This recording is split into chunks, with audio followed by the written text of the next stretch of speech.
খুলনার পাইকগাছায় মন্দির ও অন্যান্য স্থাপনা রক্ষার জের ধরে দুর্বৃত্তের হামলার শিকার হয়েছেন বাংলাদেশ জামায়াতে ইসলামীর এক কর্মী। আহত কর্মীকে দেখতে ছুটে যান জামায়াতের ঢাকা মহানগরী উত্তর শাখার মেডিকেল বিভাগের সেক্রেটারি ডাক্তার এস.এম. খালিদুজ্জামান। আহত কর্মীর নাম জাকির হোসেন। তিনি রাজশাহী বিশ্ববিদ্যালয়ের শিক্ষার্থী। 14 আগস্ট বুধবার পাইকগাছায় জামায়াতে ইসলামীর সাংগঠনিক জেলার অফিসে এক অনুষ্ঠানে যোগ দেন জামায়াতের এই নেতা। আহত জাকির হোসেন জানান, গত 5 আগস্ট থেকে আমিরে জামাতের নির্দেশে সবাই সারা দেশের সকল মন্দির ও হিন্দুদের বিভিন্ন স্থাপনা রক্ষায় পাহারা দেয়া শুরু করি। তারই ধারাবাহিকতায় এলাকায় এই দায়িত্ব পালন শুরু করেন। পাইকগাছায় টানা কয়েকদিন পাহারা দেয়ায় কোনো দুর্বৃত্ত এসব স্থাপনায় হামলা চালাতে পারেনি। এ কারণেই টার্গেট করে গত 8 আগস্ট দিনের বেলায় তার উপর অতর্কিত হামলা চালানো হয়েছে। আমি হরিডালি এবং কপিলমুনি ইউনিয়নের বিভিন্ন মন্দিরে সংঘবদ্ধভাবে হিন্দু ভাইদের সাথে নিয়ে মন্দির পাহারা দেওয়া, তাদের দোকান খুলে দেওয়া, তাদের ধন সম্পদ জানমাল রক্ষার জন্য আর কি আমার সাধ্যমতো আমি চেষ্টা করছি।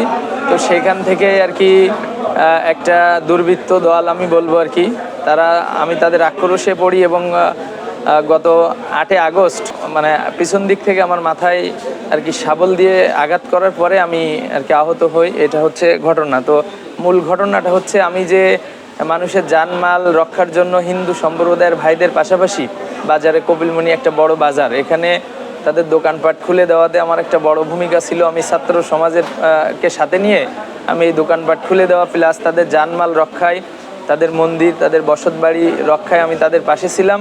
এই জায়গা থেকে তারা আমার উপরে আক্রোশের বশবর্তী হয়ে আমার উপরে এই পরিকল্পিতভাবে হামলা করে। জামাতের ঢাকা মহানগরী উত্তর শাখার মেডিকেল বিভাগের সেক্রেটারি ডাক্তার খালিদুজ্জামান বলেন, 5 আগস্ট থেকে সারা দেশে ভিন্ন ধর্মাবলম্বীদের সম্পদ রক্ষার দায়িত্ব পালন করে সম্প্রীতির এক অনন্য উদাহরণ সৃষ্টি করতে পেরেছি আমরা। ইসলাম আমাদের এটি শিক্ষা দেয়, সত্যিকারের মুসলমানরা কখনোই অন্য মানুষের সম্পদে আঘাত করতে পারে না।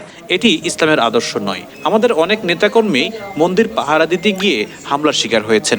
বাংলাদেশের সম্প্রীতির বন্ধন অটুট রাখতে আমরা প্রয়োজনে নিজের জীবন বাজি রাখব। আমাদের তরুণ প্রজন্ম দ্বিতীয়বার স্বাধীনতা এনে দিয়েছেন। তারাই বর্তমান বাংলাদেশের মহানায়ক। সম্প্রীতির বাংলাদেশ গড়তে ও স্বাধীনতার সার্বভৌম রক্ষা করতে তরুণ প্রজন্মের প্রতি আহ্বান জানান ডাক্তার খালিদুজ্জামান। বাঙালি এবং আমরা পরস্পর মানুষ এবং আমাদের বাংলাদেশি হিসেবে বাংলাদেশের যে মানুষের অধিকার, আমরা হিন্দু ভাইদেরকে সেই অধিকারের ব্যাপারে বলছি। এখানে সংখ্যালঘু বা সংখ্যাগুরু বা সাম্প্রদায়িকতা এই প্রশ্ন কোনোদিন আসছে না। আমাদের আমিরে জামাত দেখবেন সবসময় আহ্বান করছে, বা আমাদের যিনি প্রধান উপদেষ্টা হয়েছেন ডক্টর মোহাম্মদ ইউনূস, তিনিও বলেছেন যে আসলে এখানে সংখ্যালঘু বলে কোনো শব্দ নেই, সবাই আমরা বাংলাদেশের নাগরিক।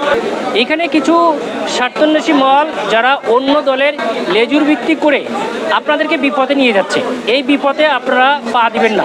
আমরা সবাই একসঙ্গেই বাস করি এবং একই সঙ্গে আমরা সৌহার্দ্যের সঙ্গে বসবাস করব ইনশাল্লাহ। জামায়াতে ইসলামী এটা গণমানুষের সংগঠন এবং কোনো সময়ের জন্য সাম্প্রদায়িকতা বা কোনো কিছুকে কোনো সময়ের জন্য প্রশ্রয় দেয় নাই।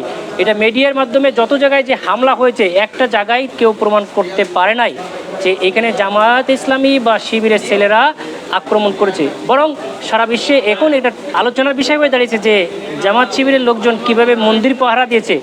এই সরকার গঠনের পরেও একদিন পর্যন্ত পাহারা দিয়ে তারপর যখন সরকার গঠন হয়েছে তখন আমিরে জামাত ঘোষণা দিয়েছে যে এখন যেহেতু প্রশাসন এসেছে তখন আমরা প্রশাসনের কাছে বুঝে দিয়েছি। এবং আমরা তাদের যে প্রধান যে মন্দির ঢাকেশ্বরী মন্দির, সেখানেও আমরা গিয়েছি, তাদেরকেও আমরা আশ্বস্ত করেছি এবং তারাও আমাদের দ্বারা আশ্বস্ত হয়েছে। অনুষ্ঠানে উপস্থিত ছিলেন জেলা আমির প্রভাষক গোলাম সারোয়ার, থানা আমির মাওলানা আবু সাইদ, থানা সেক্রেটারি মাওলানা আলতাফ হোসেন, শিবিরের খুলনা দক্ষিণ জেলার সভাপতি আবু জর গিফারি সহ বিভিন্ন পর্যায়ের নেতাকর্মী। সবাই একটা সমৃদ্ধ বাংলাদেশ গড়ে তুলব।